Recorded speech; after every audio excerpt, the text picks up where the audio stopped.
Seja muito bem-vindo a mais um bate-papo aqui na Rede Super. Muito obrigado pela sua companhia e hoje a nossa proposta é aprender um pouco mais sobre algo que tem sido tão relevante nos últimos tempos. É um conflito entre Israel e Palestina. Você conhece, você tem acompanhado pelos jornais, pelos telejornais, pela internet, um conflito que há tantos anos tem tido tanta repercussão na mídia, na nossa história, e isso está ligado diretamente um pouco à nossa fé cristã, porque nós cremos que ali em Israel tantas coisas, tantas promessas, tantas visitas anuais acontecem ali para conhecer um pouco mais da nossa história, principalmente por onde nosso Senhor Jesus caminhou. E hoje nós temos aqui os nossos queridos convidados. Seja bem-vindo, pastor professor Lúcio Barreto, né? Amém. Pastor Fernando, pastor Gustavo. É muito bom começar assim mais um programa. Mais um bate-papo. Mais um bate-papo. E eu queria começar com um texto que está em Salmo 122:6. Orai pela paz de Jerusalém. Prosperarão aqueles que te amam, ou sejam prósperos aqueles que te amam. Então a proposta desse programa, além da gente conhecer um pouco mais o lado histórico, de nós debatermos um pouco sobre as questões que estão de um lado e do outro, é também abençoar e orar por Israel. E eu queria começar a perguntar ao Fernando, que a gente estava conversando antes do início do programa, sobre a questão histórica. Isso começa bem anterior a 1948, que nós vamos falar também, onde Israel foi declarado uma nova nação. Uma nova nação. Eu confesso para você que a história ela é vasta e muito curiosa. Muitas pessoas talvez não estão muito acostumadas, principalmente aqui no Ocidente, falar sobre o Império Otomano. A gente leu quase tudo sobre guerras, mas mais pelo lado do Ocidente. Mas a grande realidade é que aconteceu foi o seguinte: o Império Otomano dominou muito a Europa e chegou até perto de Viena. E com os anos foram diminuindo o seu tamanho. E no século XVIII, fim do século XVIII, início do XIX, 1858, o Império Otomano, depois da última guerra que ele teve com a Rússia, chamada Prússia na época, eles descobriram que ele estava praticamente quebrado. E eles tinham terra à vontade, tinham que arrumar alguma forma de arrecadar dinheiro para os cofres deles, porque senão eles iam diminuir mais ainda. E os remanescentes dos otomanos são os turcos. Então essa área da Palestina sobrou as montanhas e praticamente o que era de terra era várzea e se virou praticamente em pântanos. Imagina milhares e milhares de anos ali em guerras, tudo que foi construído foi destruído. Todo mundo que faz uma viagem para Israel, na hora que eles falam assim, ó, tá vendo aquele muro ali, ó? Cada metro ali corresponde a 100 anos, 200 anos, cidades que foram reconstruídas em cima de cidades, né?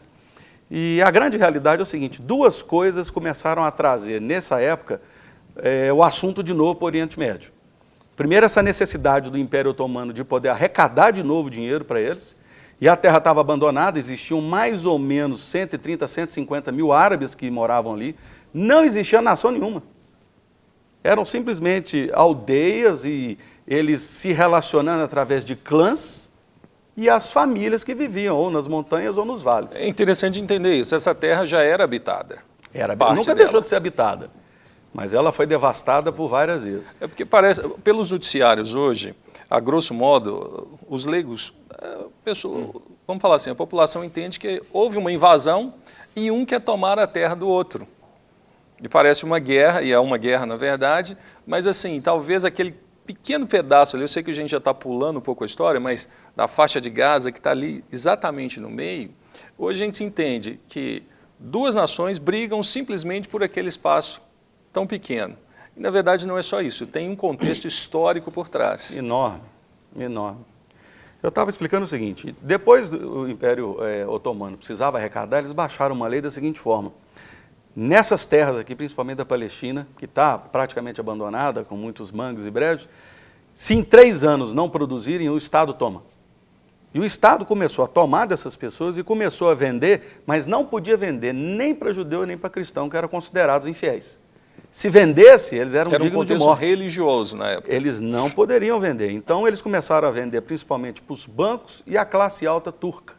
Só que em pouco tempo eles descobriram que aquilo ali não valia nada. Então eles começaram a pensar, vão vender para os outros. E eles já eram banco, o banco já era empresa, podia vender para quem tivesse interesse. E os judeus, pensando na possibilidade para retornar para a região, criaram a ideia de vão começar a comprar terra. Eles eram muito bem-vindos, porque eles estavam levando riquezas, eles estavam gerando emprego, eles estavam começando a secar os brejos e limpar as águas. Agora, uma outra coisa que aconteceu curiosa foi que no ano em 1869, abriu-se o Canal de Suez. E quando abriu o Canal de Suez, que cortava 6.500 quilômetros, ou 4.000 milhas, os navios que saíam da Índia, que era a maior colônia inglesa, para ir para a Europa, na hora que abriu o Canal de Suez, os ingleses colocaram os exércitos lá de novo. E falaram, nós vamos defender o que é nosso. Então, o Canal de Suez foi aberto, mantido e controlado pelos ingleses. Então, essas duas coisas mudaram a história nesse momento. Agora, no final, olha para você ver que curioso, no final de 1897, quase na virada aí de um século para o outro, nasce na Europa um movimento de sionista. E aí eles começaram a revelar para o mundo que eles estavam com interesse de não só ir para lá, mas instituir de novo uma cultura judaica. Vamos só explicar para quem nos assiste o que é o sionismo. Você pode explicar? O movimento sionista era a visão de o Monte Sião, a região de Sião, ou chamado Monte Santo, ou Monte Sagrado, é hoje em dia onde está a cúpula lá em Jerusalém, onde foi construído o templo. Então a cidade de Sião e o Monte Sião é exatamente onde está Jerusalém. Eles usaram esse nome, podia ter usado qualquer outro, mas essa foi uma ideia de criar esse nome por causa de Jerusalém, por causa do templo. E trazer aquela visão de tentar fazer o povo voltar de novo. E eles fizeram um congresso entre eles e convidaram líderes religiosos dos judeus e várias nações. E começaram a seguinte estratégia, vamos comprar terra. Precisamos comprar terra, e aí entrou numa situação, o primeiro grande conflito que teve entre eles. Primeiro que os árabes separados dos otomanos. Os árabes, apesar de muitos deles serem islâmicos, eles começaram a ter conflito da seguinte forma, que eles achavam que os judeus eram segunda categoria. Mas de repente começam a ir judeus para lá e são os patrões. E começou a gerar os primeiros grandes conflitos entre eles. A ponto de, não vem mais judeu não, vocês querem investir na terra? Investe na terra, gera emprego, mas para o nosso povo que está aqui. Agora, esse conflito entre árabes e judeus, isso é bem antigo, né, pastor Gustavo? Isso, pegando lá assim, do início. Uma palavra do Nando, essa ideia de segunda categoria é uma ideia religiosa. E é observável no Alcorão, no livro do Islã. Houve um tempo em que essa disputa árabes e judeus não era uma disputa acirrada, eles viviam bem. Quando Maomé, que é o fundador do islamismo, ele viveu, ele percebeu que as tribos árabes elas eram muito divididas. E ele observava os cristãos e observava os judeus e percebia que os cristãos e os judeus tinham uma certa unidade essa que o povo dele não tinha. E Maomé imaginou e concluiu que aquela unidade do povo judeu e do povo cristão vinha do fato deles adorarem um único Deus. Maomé, portanto, começou a buscar a revelação desse Deus que era adorado pelos cristãos e era adorado pelos judeus.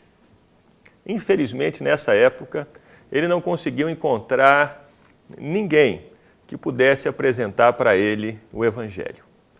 Os cristãos estavam muito mais envolvidos nas suas questões na Europa. A Europa, nessa época de Maomé, século VI, século VII, ela havia sido invadida pelos bárbaros, pelos godos, visigodos, pelos vikings. Então a Europa ela estava em construção. Os cristãos estavam, muitos deles, fechados em pequenos feudos. E já não se preocupavam mais em enviar missionários para outras terras. E por isso Maomé não conseguiu encontrar ninguém que pudesse falar para ele do Deus dos cristãos.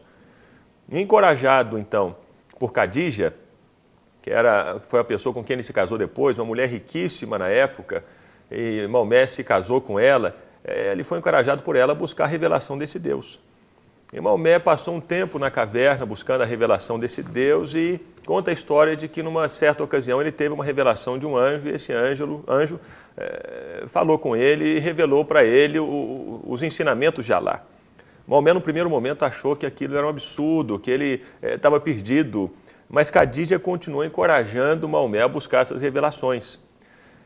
E durante esse período de Maomé em Meca, o relacionamento entre árabes, judeus e cristãos era excelente, não tinha problema absolutamente nenhum.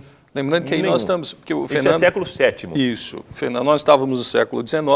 Agora voltamos Retrocedemos agora para o século VII para entender a origem. Que não havia necessariamente, naquela época, um conflito entre árabes, cristãos e judeus. Não existia. Eles viviam bem.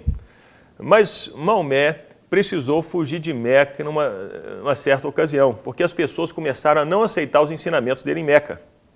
Ele precisou fugir de Meca, os árabes perseguiram Maomé. Não foram os cristãos e os judeus. E Maomé precisou fugir de Meca para a cidade de Medina. E lá em Medina começou esse segundo período de Maomé. Houve uma série de situações na cidade. Maomé era reconhecido como profeta, que recebia a revelação de Alá, mas de repente a cidade de Medina passou por uma situação de fome terrível. Então Maomé disse para aquelas pessoas de Medina que Alá havia revelado para ele que eles podiam fazer pequenas emboscadas para as caravanas do deserto e roubar essas caravanas. E assim o pessoal de Medina, debaixo da palavra de Maomé, começou a assaltar as caravanas de mercadores que passavam pelo deserto. Naturalmente, os donos dessas caravanas organizaram um exército gigantesco e cercaram Medina. O povo pressionou Maomé. E agora? O que você vai fazer? A cidade está cercada e a gente vai morrer. O nosso exército não consegue combater esse exército numerosíssimo que cercou a cidade de Medina. Maomé tentou, nessa ocasião, a ajuda dos judeus e dos cristãos. E os judeus e os cristãos disseram, não, nós não vamos entrar nessa com você. Não fomos nós que assaltamos as caravanas no deserto. Não temos nada com isso. Então Maomé disse que teve uma outra revelação de Alá, de que eles poderiam usar da mentira e do engano para vencer a guerra. E aí ele enviou alguns mensageiros para uma parte daquele exército que cercava Medina, que era um exército formado por líderes de diversos clãs. Portanto, não era um exército coeso. Eram diversos líderes de diversas tribos que haviam se organizado para cercar Medina, porque muitos deles haviam sido assaltados por aqueles grupos enviados por Maomé. Então, um mensageiro ia para um determinado líder e dizia assim, olha, você sabia que fulano e cicrano estão só esperando você atacar primeiro a cidade? Porque assim você vai ter mais perdas e depois que você tiver mais perdas, eles vão conquistar o seu território, porque você não vai ter soldados para proteger a sua terra. E eles falaram isso com cada um dos líderes daqueles grupos que formavam aquele numeroso exército. O que aconteceu é que todos ficaram com medo de atacar Medina primeiro, para não perder muitos soldados. E assim o cerco foi se tornando prolongado, e pouco a pouco aqueles líderes que formavam aquele grande exército que cercava Medina começaram a ir embora. Nessa ocasião, Maomé foi levantado como um grande profeta, um grande líder. E aí sim, ele se voltou contra os cristãos e os judeus, porque os cristãos e os judeus não haviam apoiado Maomé nessa decisão. E aí temos um segundo período de Maomé, que é um período assim mais agressivo. Se lá em Meca as palavras de Maomé acerca dos cristãos e dos judeus eram palavras boas, e ele encorajava as pessoas a lerem um livro dos cristãos, a lerem um livro dos judeus, a buscarem o Deus deles, agora em Medina, a palavra de Maomé acerca dos cristãos e dos judeus eram palavras mais agressivas, eram palavras de morte. Aí sim eles se tornaram infiéis. E a partir dessa época, então, século VII, é que começou essa guerra contra os judeus e os cristãos, porque até então havia um bom relacionamento entre todos os povos, judeus, cristãos e árabes. Todos adoravam um Deus só, né? Maomé buscava essa adoração desse único Deus, porque antes os árabes adoravam, cada povo adorava o seu Deus. Tinha um Deus daquela tribo, um Deus daquela outra tribo, um Deus daquela outra tribo. Então Maomé tentou a unificação das tribos a partir do Deus dos cristãos e dos judeus. Quando os judeus e os cristãos, tanto que Maomé, no início, ele orava voltado para Jerusalém. E por causa dessa situação com os cristãos e judeus, ele disse que havia recebido uma outra revelação que o pessoal deveria orar voltado para Meca.